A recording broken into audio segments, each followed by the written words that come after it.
Because I've only had my own lens of existence looking out into the world, I don't have anything to compare it to. And I didn't know I was suffering until I actually got some help.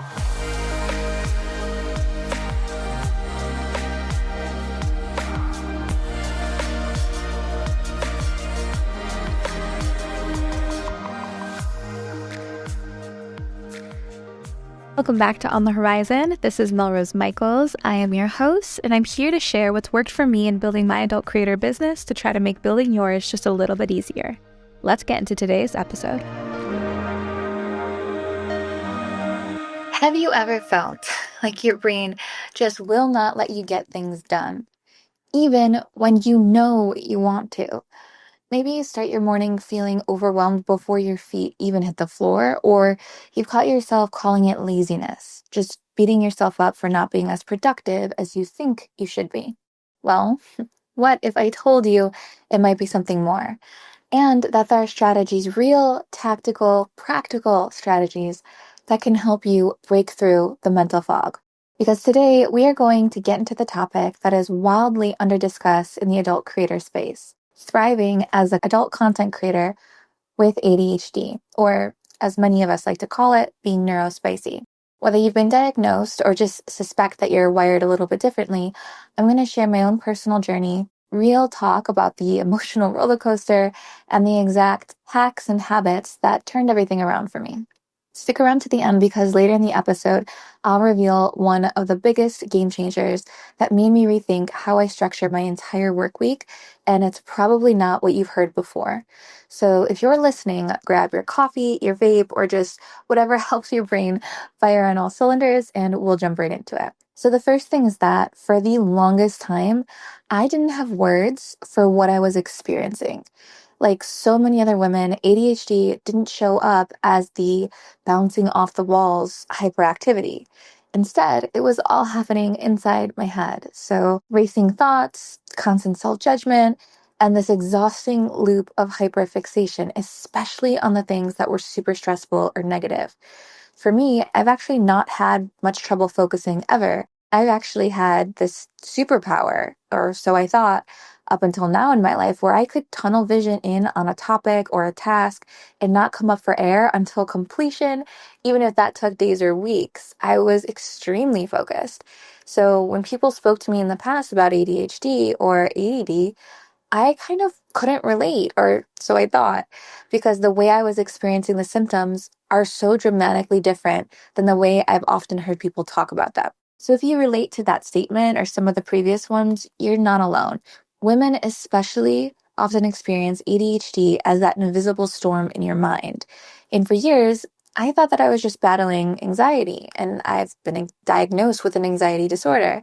And then when things felt especially heavy, I was wondering if I had depression. I can't tell you how many days I woke up feeling overwhelmed and already mentally drained before my day even started. And the thing is, a lot of us end up misdiagnosed. I only found out this myself after hitting a real low, like I was emotionally checked out, unable to get things started, struggling through what was really serious to me because it looked and felt like depression. And oftentimes with women especially, ADHD can mask as depression. It feels and looks and kind of appears or dresses up as that instead. And it turns out it was ADHD all along.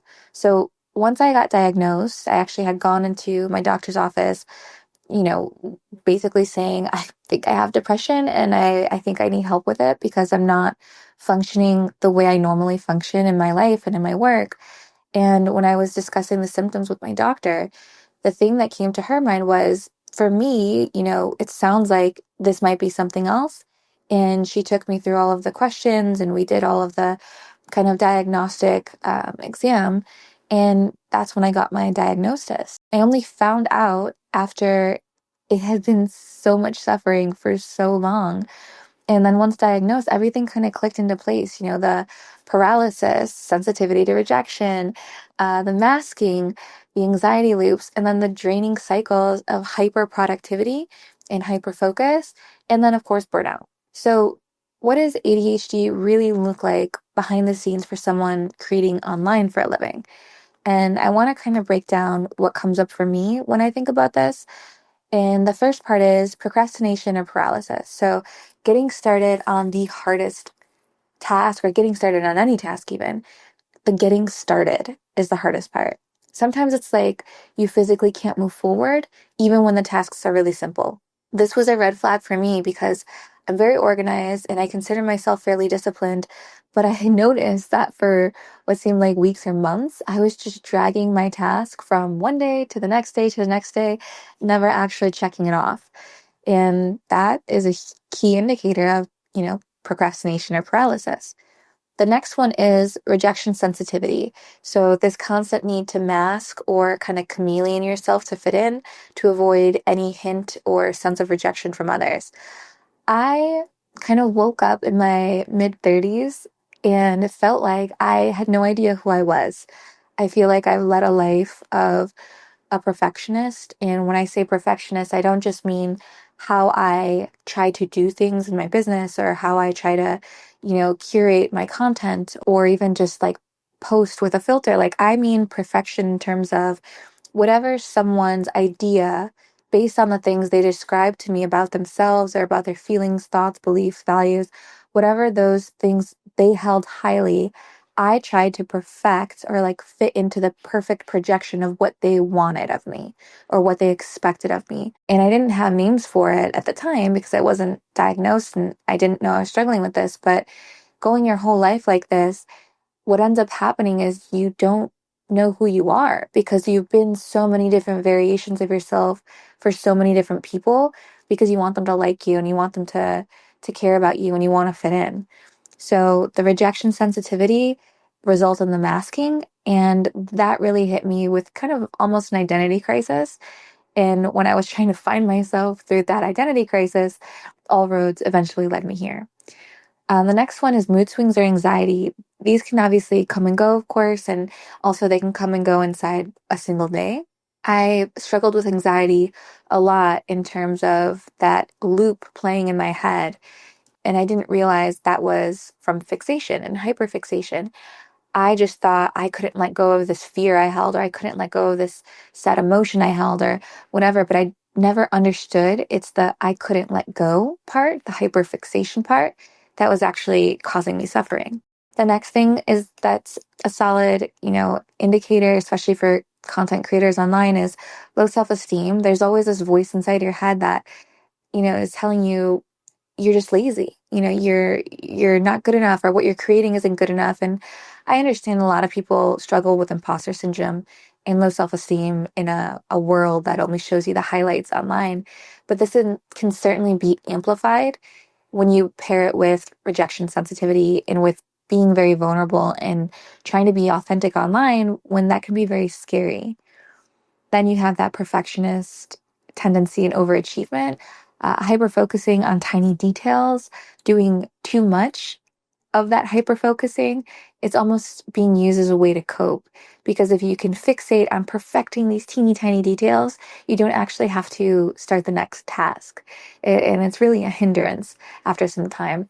Then, of course, burnout cycles. Every creator I've come across has experienced burnout. But when you're going all in and you're hyper fixated and hyper productive for a burst of time, whether that's 2, 3 days, whether that's a couple weeks, it usually is followed by a pretty hard crash. And I've always just thought like that's the way I work. Like that's the way my brain works and my energy works. And this is how I, exist. And I was really okay with that, to be honest. Yeah, I don't like the feeling of burnout. I don't like when I feel stuck in that period of time. But I also know it's gonna like I'm gonna recover. And I'm just kind of biding my time, waiting for that next, focus period to kick in. And that's how I kind of worked around this for so long. So anyways, if any of this sounds familiar, or if you're just like nodding along, you're not broken, but your engine probably runs different and on a different kind of fuel. So as with everything, I like to be really tactical, and I want to get tactical in this episode because understanding the problem isn't enough. You need tools that'll actually work for your ADHD brain, right? So the one big one is body doubling. So this was a game changer. Body doubling means working with someone else present, either in person or virtually, to stay on task. I stumbled on this by accident because for me, doing my hair and makeup is a big feat because if I am not camera ready or don't feel camera ready, I don't want to make content. And part of my job is making content, whether that's for SWCEO or whether that's for Melrose or any of the other brands or businesses. I'm face forward on everything. So if I'm not camera ready, I don't make content, and that snowballs into getting behind very quickly, as I'm sure you might have imagined or even experienced. So when I was struggling with this, I found that when my friend would FaceTime me, like, coincidentally, as I was getting ready and doing my makeup and hair, or she would get ready with me while we were on FaceTime just chit-chatting, suddenly I was super productive because someone else was there doing the same thing or mirroring a similar activity or just being there with me.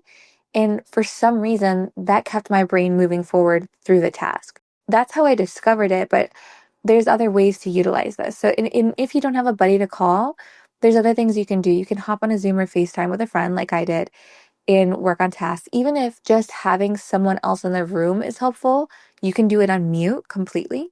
And you can try pairing up with someone else in your creator cycle for like the ability to get weekly things done and just do things in sprints.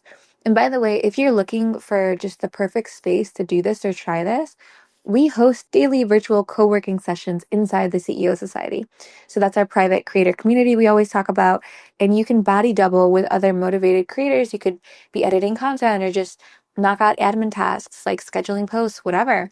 But you can literally body double in our CEO Society co-working if you want to try this technique. If you're enjoying this podcast episode so far, please take one moment to share it with another one of your adult content creator friends, because you know what the rule is here. We do not gatekeep, and we want to make as many adult creators' businesses as easy as possible. And you sharing this episode with them might do exactly that.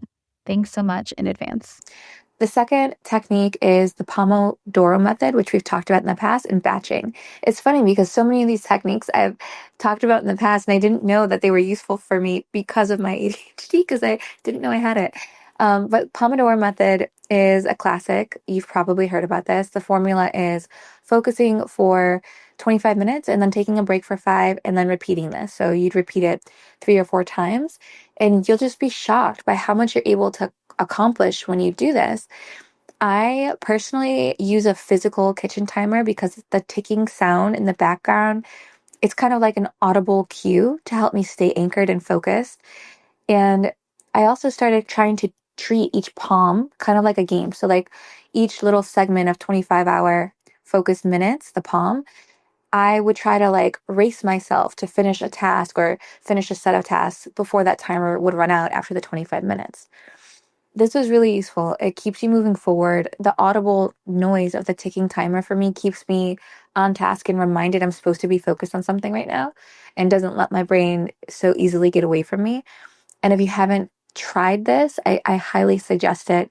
It doesn't work for me so well when I use my phone timer personally. So if you find that you try it with a phone timer, it doesn't work, try it with a timer that's going to give you some audible feedback. For some reason, that's the only way it's performed well for me. Batching is another, essential for ADHD. Instead of bouncing between a million tasks, do one category of tasks all at once. So I do all of my tasks like this, whether it's for SWCEO, for Melrose, whatever, everything gets batched. And I'll sit down for a set period of time and I'll just go through and batch all of it for usually 30 days in advance. So write all your tweets, in a month, a 30-day period in one single session.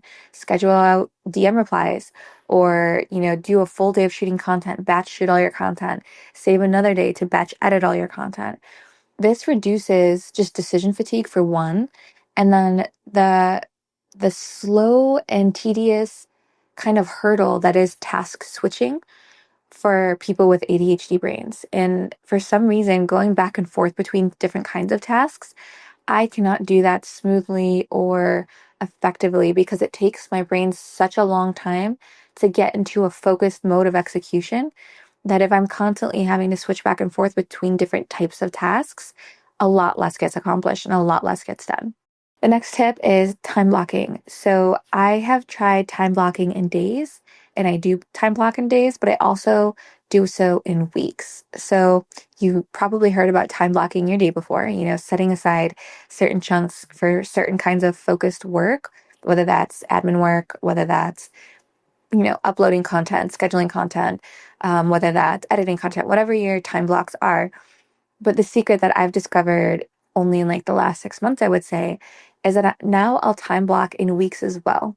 So for me, 1 week is all my admin stuff. So this is going to be any meetings, any emails, any managerial work, any oversight for my teams, anything admin or kind of manager tasks, executive tasks, that is all done on a single week. And then my next week is purely for creativity and filming.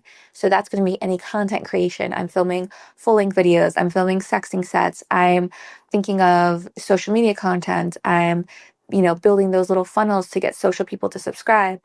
Anything creative, that's on the opposite or alternate week. And then I just rotate them. So week 1, admin, week 2, creative, week 3, admin, week 4, creative, and so on and so forth.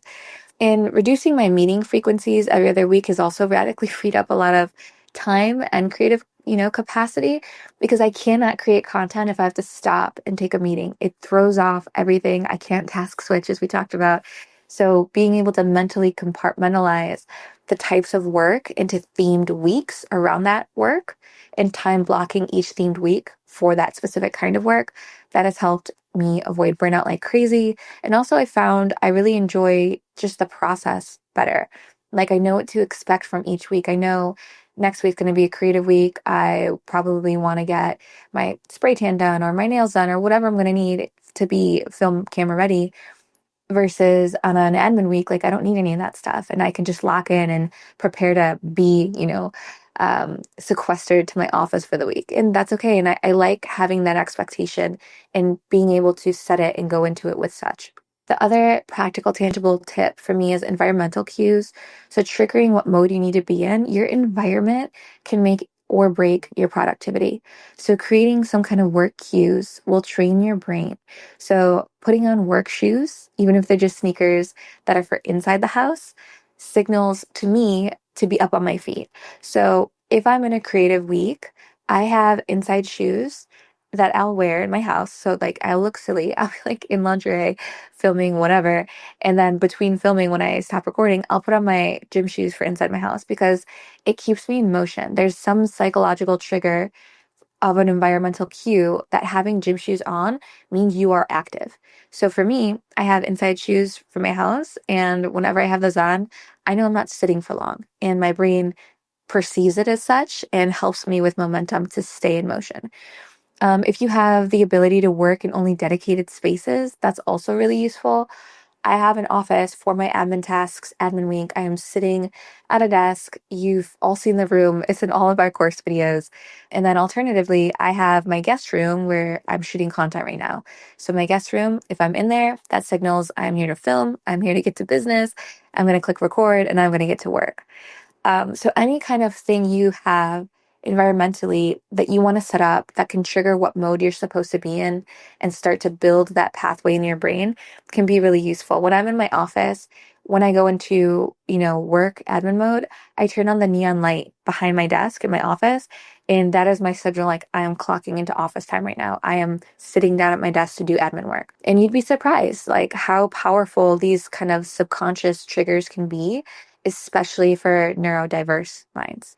And then number 5, this one for me is to lean on tools that will move you forward. So let's be real. We all know that tools can make a lot of the difference in terms of staying on track. Like I use a task manager, being Asana, for my daily to-do list to check things off, to stay on task. If you want a free option, I really think Google Tasks is great and more than most of us will ever need. If you like to schedule things on a calendar, if you're going to set up time blocks in, alternative manager or creative weeks, I would use a Google Calendar. Again, totally free. If you want a more advanced thing, you can use Motion Calendar, Motion, Motion. I was using it for a long time. It's an AI calendar. I recently stopped using it just to cut costs on resources. But my Google Calendar tells me what time block I'm in, what week it is.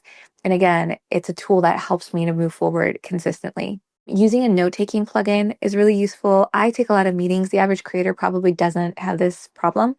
But for me, I'm in a lot of Zoom calls, whether that's with, a potential sponsor for SWCEO, a potential strategic partner, or whether that's for a creator that needs help with something, whether that's for a GPT's meeting, whatever it is. I have an AI note taker that helps me take notes from the meeting. It'll assign me action items from the meeting. So it's all very clear and cut and dry so that I don't have to sit there and like handwrite everything or go back and try to decipher whatever I was trying to handwrite. So using tools like an AI note taker or some sort of note taking plugin can also be really, really useful. And then obviously GPT's AI, you can use it for inspiration, for tactical strategies. You can use our sex work friendly AI as your little like slutty ghostwriter and personal assistant. It's going to be there to support you when it comes to growing your adult business in any kind of meaningful way. And then most importantly, like seek out systems that reduce friction of getting tasks started. Because with ADHD brains, it's the starting, like I said earlier, that is really the hardest part. So I kind of want you to take away from this episode to remember that ADHD isn't an obstacle to success. Like I've really thought hard and long about this, and my hyperfixation and my hyperfocus has been such a superpower for me. But when you hit, my age, mid 30s, like your hormones change. And when hormones change, your carriers to your dopamine and all these receptors and chemicals change and your chemistry changes. And when that happens, something that you might have had managed for the last 30 years in my case might become really challenging all of a sudden. And for me, understanding that that can happen, that it's not out of nowhere, that yeah, I always had this. There were signs. Now that I realize it, there was always signs. But now that I understand, the circumstances surrounding how I've been able to cope up until now have changed, I have to change the way that I approach this.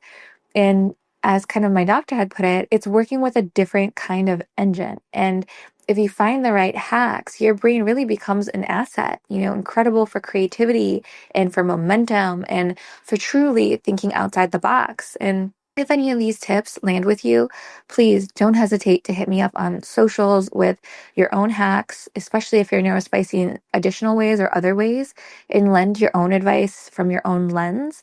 And if you have questions, you can also ask me on socials or in our channels as well, because I think sharing these experiences and all of the different perspectives that they come with is going to be really beneficial because truly, like, because I've only had my own lens of existence, my own brain, my own eyes looking out into the world for 30, almost 5+ years, I don't have anything to compare it to. And I didn't know I was suffering until I actually got some help.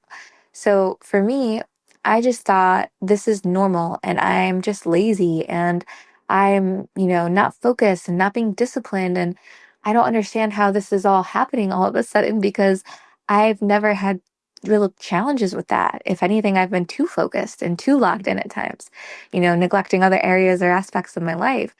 But once you really start to understand what you're up against, understand there's tools out there to help you, and then also talk to other people who are dealing with similar things, you're going to realize that sharing that is going to help you to thrive in light of everything you've got going on personally. So I hope you found this episode helpful. I wanted to talk about this finally because for so long, so many creators in our community have asked for ADHD tips, tricks, hacks. And I've always kind of replied, like, I'm sorry, I don't want to speak on a lens that I don't personally have. Like, and ironically, I did have it and I didn't know it.